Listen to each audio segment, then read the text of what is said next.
Hello good morning friends.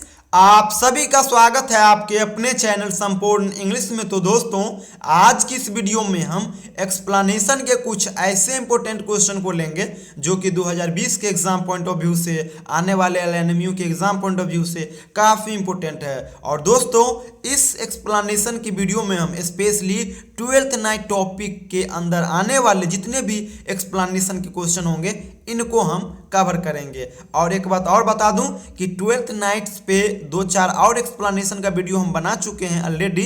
अगर वो भी वीडियो अगर आप देखना चाहते हो तो इसी वीडियो के डिस्क्रिप्शन में मैं लिंक दे दूंगा, आप वहां से जाके उस वीडियो को भी देख लेना। और दोस्तों, मैं सबसे पहले बात क्लियर कर दूं कि अगर आप चाहते हो कि एक्सप्लेनेशन का क्वेश्चन पूरे पूरे सॉल्व कर लो तो इसके लिए आपको उस टॉपिक का समरी और कैरेक्टर जरूरी है आपको आना, क्योंकि बिना कैरेक्टर, बिना समरी जाने हुए, बिना स्टोरी जाने हुए आप चाहते हो कि हम एक्सप्लेनेशन के क्वेश्चन को सॉल्व कर लेंगे तो शायद ये संभव नहीं है। क्योंकि बहुत बड़ा ये सब जो है ना 12th में टॉपिक, ये छोटा नहीं है, उसमें बहुत सारा बहुत लंबा टॉपिक है ये। तो इसलिए आपको कम से कम समरी तो आपको आना चाहिए। और वो भी अगर देखना चाहते हो तो इस चैनल को सब्सक्राइब कर लेना। मात्र 2 से 3 दिन के अंदर हम इस वीडियो को भी आपके बीच लेके आएंगे, एक अच्छी रणनीति के साथ लाएंगे, आप उसे इजीली समझ लोगे। सिंपल वे में मैं उसको कवर कराऊंगा। तो चले दोस्तों, हम आज की इस वीडियो में जो मेरा टॉपिक है 12th नाइट से रिलेटेड इंपॉर्टेंट एक्सप्लेनेशन के क्वेश्चन, उसको हम शुरू करते हैं और देखते हैं कि कौन कौन सा क्वेश्चन है दोस्तों। और दोस्तों, ये जो पहला जो मेरा एक्सप्लेनेशन का क्वेश्चन है, मैं बार बार बता दूं कि इस टॉपिक से one of the most asking question है, ये सबसे ज्यादा पूछे जाने वाले क्वेश्चन है। If music is the food of love, play on, give me excess. ये जो क्वेश्चन है ना, ये बहुत बार 2017, 18 और 19 3 साल लगातार से मैं देख रहा हूँ ये क्वेश्चन आ रहा है। और इससे पहले भी आया हुआ होगा, उसके पेपर को मैंने रिव्यू किया नहीं किया हूँ रिव्यू। तो इसलिए कहता हूँ ये जो वीडियो आप देख रहे हो यहाँ पे, ये जो क्वेश्चन देख रहे हो if music is the food of love, इस पे मैं वीडियो बना चुका हूँ। तो उस वीडियो का लिंक मैं इसी वीडियो के डिस्क्रिप्शन में दे दूंगा। अगर आप चाहते हो सिर्फ पीडीएफ लेना तो देखिए मैं स्क्रॉल कर रहा हूँ, इसका आंसर भी मैं यहाँ पे लिख लिया हूँ, आप इसको देख लेना। और मैंने आपको क्या बताया था कि कोई भी क्वेश्चन आए एक्सप्लेनेशन का तो आप कैसे सॉल्व करोगे। तो जैसे कि आपने जैसे ये देखा, आपको पता चल गया कि ये 12th नाइट का लिया गया है, तो आप क्या लिखोगे, स्टार्टिंग क्या करोगे, these line have been taken from the famous play of Shakespeare 12th night. इतना तो लिखना ही है। These are the opening line of the play spoken by king duke Orsino in act first, scene first. तो आपको तो basic चीजें लिखना ही है कि ये कहाँ से लिया गया है, किस टॉपिक से लिया गया है, ये टॉपिक किसके द्वारा लिखा गया है, और ये जो लाइन है, इस लाइन किन किन के बीच के कन्वर्सेशन को शो करता है, किन एक्ट और किन सीन में ये दर्शाया गया है टॉपिक के अंदर। अगर इतना भी अगर आप कर लोगे ना तो ये क्वेश्चन मान लीजिए अगर 7 मार्क्स का आता है तो 7 मार्क्स में से 5 मार्क्स आपको मिलेगा ही, क्योंकि एग्जामिनर जो होता है ये यही चेक करता है, वो आगे जाने की कोशिश नहीं करता, वो शुरू का 4 लाइन देखता है और जैसे वो देखता है कि नहीं ये स्टूडेंट को आता है, तब तो फाइंड किया है कि ये 12th नाइट के लाइन है और शेक्सपियर के द्वारा लिखा गया है, फर्स्ट एक्ट फर्स्ट सीन ये लाइन शो कर रहा है। तो इसीलिए आप इसको जरूर कवर कर लेना ढंग से। तो चलिए अब मेन क्वेश्चन पे आते हैं। तो मेरा आज का जो पहला क्वेश्चन, ये क्वेश्चन है, I have unclasped to this the book even of my secret soul, therefore a good youth address thy gait into her, be not deny access, stand at her doors and tell them they thy fixed foot shall grow till thou have audience। तो दोस्तों देखिए, आप तो नहीं पढ़े होगे मुझे मालूम है, इसलिए आप ये लाइन नहीं पढ़ फाइंड आउट कर रहे हो। लेकिन मैं इस नॉवेल ये जो है 12th नाइट, उसको मैं बहुत अच्छी से पढ़ा हूँ ये प्ले को। तो इसलिए जैसे मैं लाइन पढ़ा मैं तुरंत जान लिया कि ये कहाँ से लिया गया, ये 12th नाइट से लिया गया लाइन है, जो कि किसके द्वारा लिखा गया, तो ये शेक्सपियर के द्वारा लिखा गया। तो इसको हम किस प्रकार से स्टार्टिंग करेंगे, तो इस प्रकार से स्टार्टिंग करेंगे, these line have been taken from the famous play of Shakespeare 12th night. इतना तो लिखना ही है कि these line have been taken from, यानी ये जो लाइन है ये कहाँ से लिया गया, तो ये शेक्सपियर का जो फेमस प्ले है 12th नाइट, वहां से लिया गया है। These lines are very important, these line are very important, ये आपको लिखना ही है कि ये जो लाइन है बहुत इंपॉर्टेंट है। These line have been spoken by Orsino to Viola. ये जो लाइन है ये इलेरिया के जो ड्यूक होते हैं, ड्यूक ओर्सिनो, इनके द्वारा बोला गया है। किनको?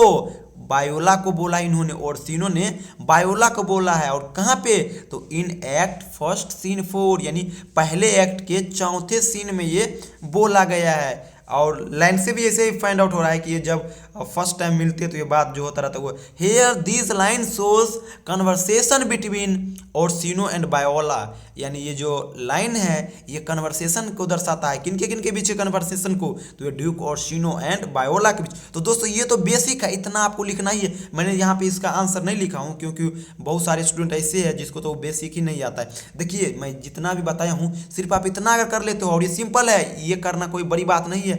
अगर आप केवल इतना कर लेते हो तो मैं आपको बता दूं कि 5 मार्क्स के क्वेश्चन में से 3 मार्क्स तो 7 मार्क्स के क्वेश्चन में से तो 3 मार्क्स तो इतना ही आ गया, इतना से ही आ जाएगा आपको, डेफिनेटली मैं बोल रहा हूँ। और इसके बाद इतना लिखने के बाद अगर आप डायरेक्ट ये जो क्वेश्चन है ना, इतना लिखने के बाद ये सिर्फ क्वेश्चन पूरा अगर आप वहाँ पर डाल दोगे तो 7 में से 5 आना है किसी भी हालत में। इसलिए मैं स्ट्रैटेजी यहाँ पे बता रहा हूँ, ना कि क्वेश्चन को ढंग से, इसलिए ढंग से करना। और जैसे देखिए ये भी देखिए, courage and hope both teaching him the practice to strong most that lived upon the sea, यानी कुछ टाइम की बात है, तो ये उस टाइम की बात है जब ये जो होते हैं बायोला वो जाती रहती है जहाज से, उनका भाई शिपरेट में जो दोनों बिछड़ जाते हैं, तो वहाँ पे जो ये दोनों बात करते रहते, कौन कौन? ये कैप्टन, नाव का कैप्टन और बायोला, तो वहाँ के बीच को दर्शाता है।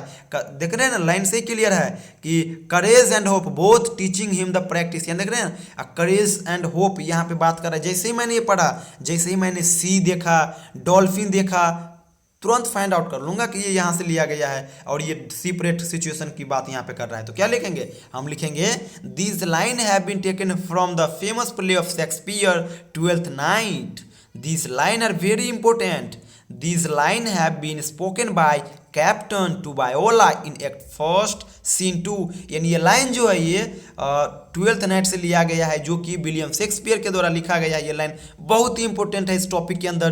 This line have been spoken by captain, ये लाइन जो है ये कैप्टन के द्वारा बोला गया है। और किन को बोला गया है? तो बायोला को बोला गया है। कहाँ पे बोला गया है? तो in act first scene second. Here this line show the conversation between captain and Viola, और यहाँ पे ये जो लाइन शो कर रहा है, क्या शो कर रहा है? तो ये शो कर रहा है कन्वर्सेशन, बातचीत। ये जो है ये कन्वर्सेशन शो कर रहा है, बातचीत को शो कर रहा है। किनके बीच? तो ये बायोला और कैप्टन के बीच। यहाँ पे जब ये दोनों जा रहे सेपरेट हो जाता है तो ये बायोला काफ़ी गंभीर रहती है, चिंतित रहती है। तो कैप्टन कहता है नहीं, मैं उनको देखा हूँ कि वो किसी तरह बचा है, यानी वो सिचुएशन बताता है कि तुम करेज रखो, होप रखो, आशा रखो, वो बिल्कुल सही होंगे। तो ये इस ढंग से है, इतना तो आप लिखना ही।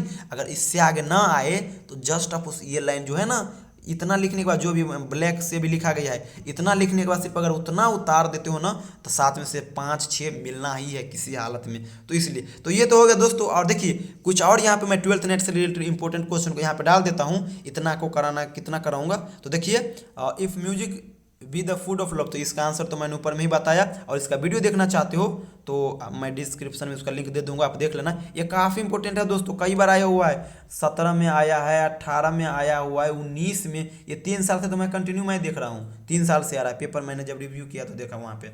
तो ये है अगला जो है दोस्तों, इसी में आप इसको भी जरूर कवर कर लेना। The element itself till 7 years heat. देखिए जैसे ही आप 7 ईयर्स का बात यहाँ पे देखोगे ना, आप तुरंत फाइंड आउट कर लोगे कि कहाँ का लाइन है। तो ये भी ट्वेल्थ नाइट का लाइन है। और ये कहाँ का है? ये जो शो कर रहा है, ये शो तब का कर रहा है जब जो ओलिविया होती है उनका जो देहांत हो जाता है उसके फैमिली मेम्बर का, तो वो काफ़ी चिंतित हो जाती है। वो अपने आप से ये डिसाइड कर लेती कि 7 साल तक किसी से बातचीत नहीं करेगी, वो एक रूम में ही पैक होकर रहेगी। तो वहाँ का ये सिचुएशन यहाँ पे शो कर रहा है, तो उसको भी आप इजीली कर लोगे। किस प्रकार से? तो this line have been taken from the famous play of Shakespeare twelfth Night in this play. और उसके बाद आराम से वही जो मैंने बताया हूँ इस पर स्टार्ट कर दीजिए, सिंपल है। यहाँ पे देखिए अगला question, she never told her love but he let concealment. देखिए ये भी है ट्वेल्थ नाइट से लिया गया। और कहाँ का ये लाइन? ये लाइन है, ये जो लाइन है ना,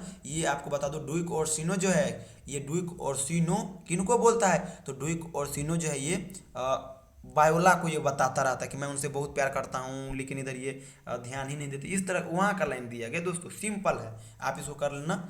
अगला दिया हुआ है क्वेश्चन दोस्तों, O that I serve that lady and not be delivered to the world till I had made mine occasion my love what my state is. ये भी दोस्तों 12th नेट का ही लाइन है। बस आपको कुछ नहीं करना है, जितना मैं आपको बताया हूँ हर क्वेश्चन में आप क्वेश्चन पढ़िए, और जैसे ही आप जान गए कि ये इस टॉपिक से लिया गया है, तुरंत आप इतना डायरेक्ट लिख लो, यानी कि आप इसको तैयार कर लो हर टॉपिक के हिसाब से कि ये लाइन देख रहे हैं, सिंपल है, कुछ है ही नहीं। This line have been taken from the famous play of Shakespeare 12th Night, this line are very important, this line have been spoken by captain बैलो। यानी इसमें क्या क्या आपको जरूर होना चाहिए, जैसे ही लाइन पढ़ो आपको ये आना चाहिए कि ये कहाँ से लिया गया, पहला पॉइंट। दूसरा, किनके द्वारा लिखा गया है। तीसरा पॉइंट, ये लाइन किसने बोला है और किसको बोला है। चारिम पॉइंट, ये किन एक्ट और किन सीन में है। मात्र 4 चीज आप याद रखना, और 7 में से 5 अंक लाने के लिए बिल्कुल ये समझिए आप निश्चिंत हो जाना। तो दोस्तों ये था एक्सप्लेनेशन का कुछ इंपॉर्टेंट क्वेश्चन। और दोस्तों मैं आपको बता दूं कि मैं ये जो 12th नेट टॉपिक है इसका मैं 3 वीडियो बनाऊंगा। एक वीडियो बनाऊंगा जो कि कैरेक्टर पर होगा, कि 12th नेट में कौन कौन कैरेक्टर है, उसमें सिर्फ मैं कैरेक्टर के ऊपर बात करूंगा। दूसरा वीडियो मैं बनाऊंगा, उसमें मैं दोस्तों बात करूंगा केवल समरी पे, यानी पूरा कहानी क्या, प्लॉट समरी क्या है, इसका पूरा कहानी मैं बताऊंगा कि क्या कहानी है क्या नहीं है। जैसे ही कहानी समझ जाओगे ना तो एक्सप्लेनेशन में कहीं कहीं दिक्कत ही नहीं आएगा, बिल्कुल ही नहीं दिक्कत आएगा। और तीसरा जो वीडियो बनाऊंगा दोस्तों, ये बनाऊंगा मैं कि 12th night as a romantic comedy, describe या discuss 12th night as a romantic comedy, क्योंकि ये क्वेश्चन बहुत इंपॉर्टेंट है, हर एग्जाम में आता है। तो इस पे भी मैं वीडियो बनाऊंगा, और कल नहीं तो परसों ये भी अपलोड कर दूंगा इसी चैनल पे। तो इसलिए इस चैनल को सब्सक्राइब कर लेना। और दोस्तों इन सारे वीडियो को बनाने में काफ़ी हेल्प लगती है, काफ़ी मदद, ये आप लोगों को मदद पहुंच रही होगी। और इसको बनाने में मेहनत बहुत ही ज़्यादा है, क्योंकि सबसे पहले सोर्स इकट्ठा करना पड़ता होता है, और उसके बाद उस पर वीडियो बनाते हैं। तो प्लीज़ इस चैनल को सब्सक्राइब करें और ज़्यादा से ज़्यादा शेयर करें, ताकि दूसरों को भी बेनिफिट मिल सके। तो दोस्तों आज की वीडियो को यहीं पे समाप्त करते हैं, मिलते हैं आप लोगों से अगले वीडियो में। Thank you so much.